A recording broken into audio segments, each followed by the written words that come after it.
What's going on, y'all? Welcome back to the Beef Tone podcast. It's your boy Vaughn. Today we got LeBron James opened up his own school in Akron, Ohio, called the I Promise School. First day for the kids was July 30th, which is Monday of last week. School is currently open for third to fourth graders, and he plans to, by 2022, I think it is, try to make the school available for first through eighth grade. But during his grand opening, he had an exclusive interview with CNN, and he was interviewed by Don Lemon. And in that interview, they happened to get on the subject of Donald Trump. As you know, LeBron is not a fan of Donald Trump. And 2017, in light of the NFL protest, he actually tweeted.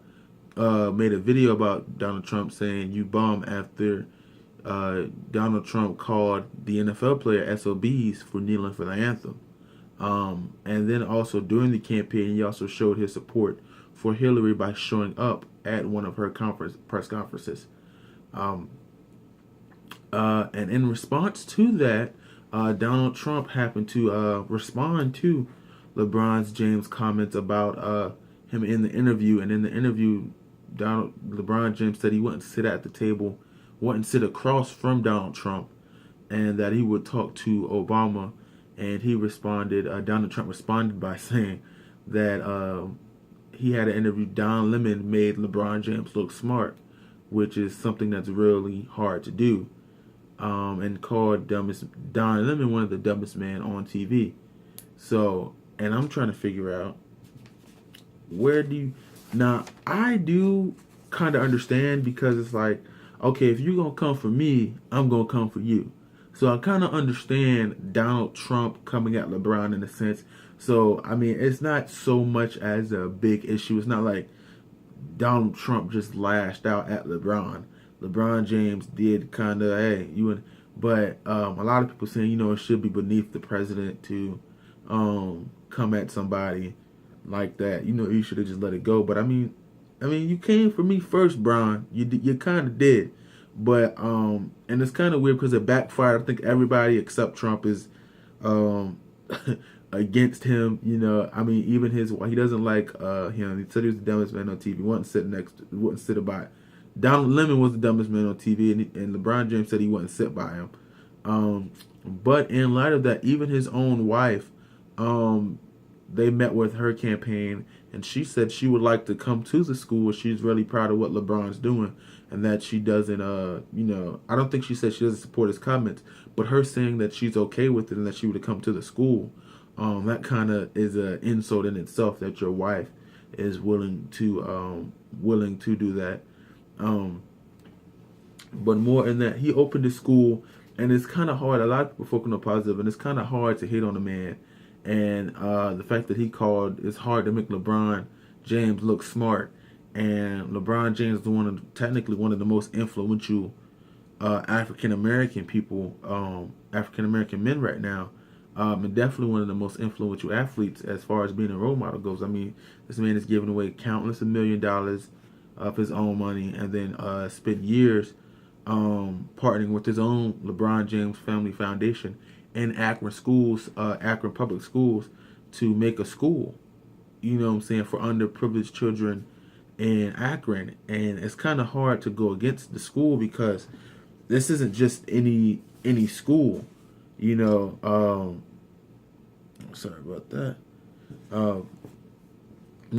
With the school, kids there's free tuition, free uniforms, free bicycle and helmet for all the kids, free transportation within 3 miles, free breakfast, lunch, and snacks, a food pantry for families, and then here's the really great part about the school: GED and job placement services for parents, and then guaranteed tuition to the University of Akron for everybody who graduates. Those are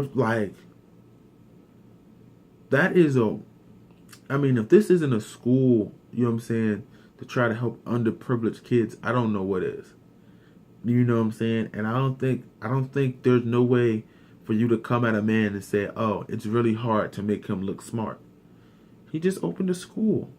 What else? I mean, I think a lot of issues that people, and then he tried to even go petty at his basketball skills and like, oh, I like Mike, like I'm Michael Jordan, and even Michael Jordan said, I'm proud of what LeBron's. Let me see what I have here. Exact quote from Jordan. I support LeBron James. He's doing an amazing job for his community. Jordan told the Associated Press through text. And so, if everybody's heaping praise for what somebody's doing, and I think the only slight that might have, triggered it is that, they did get on the subject of Donald Trump, and I didn't watch the interview, but I did read that he did come at, Donald Trump about saying he wouldn't sit by him in the same room or sit across from him, but he talked to Barack Obama. And I'm the type of person that when it comes to those type of things, I don't like, Donald Trump per se, but I wouldn't mind sitting down and talking to him and trying to figure out, why is it that he thinks the way he thinks, or maybe is there a way to see, different sides, and the way he's been perceived. I don't think he will, get anything from the conversation, but I mean, it'd be good to know, to have that kind of conversation to see if anything could possibly change. But and this is funny because it came from just a year ago, from somebody saying on news channel, shut up and dribble.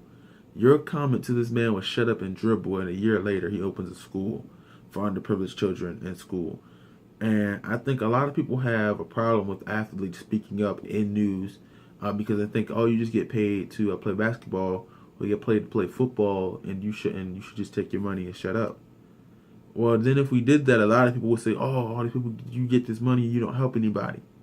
Now they're helping people, and now you want them to just take their money and shut up. It's like a lose-lose situation, either way, and they're going to, get criticized.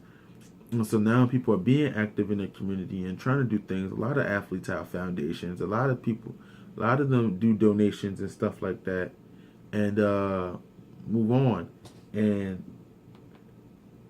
it's crazy that, when these people are doing these things and being active in their community and trying to be role models and leaders, that you would come at them and try to tell them something to shut up and dribble, or just take your money and be quiet. You're getting paid millions of dollars to do X, Y, and Z, and that's all you're supposed to do. And it's not even X, Y, Z.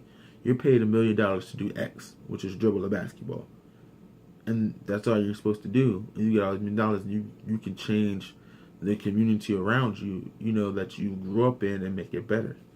And I think that's the purpose. And a lot of people don't understand when it comes to sports, the reason why athletes make so much money is because we pay to see them. Like, let's be fair.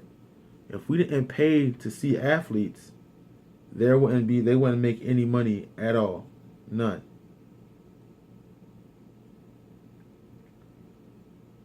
I apologize. I have to turn my ringer off here because somebody keeps calling me. All right.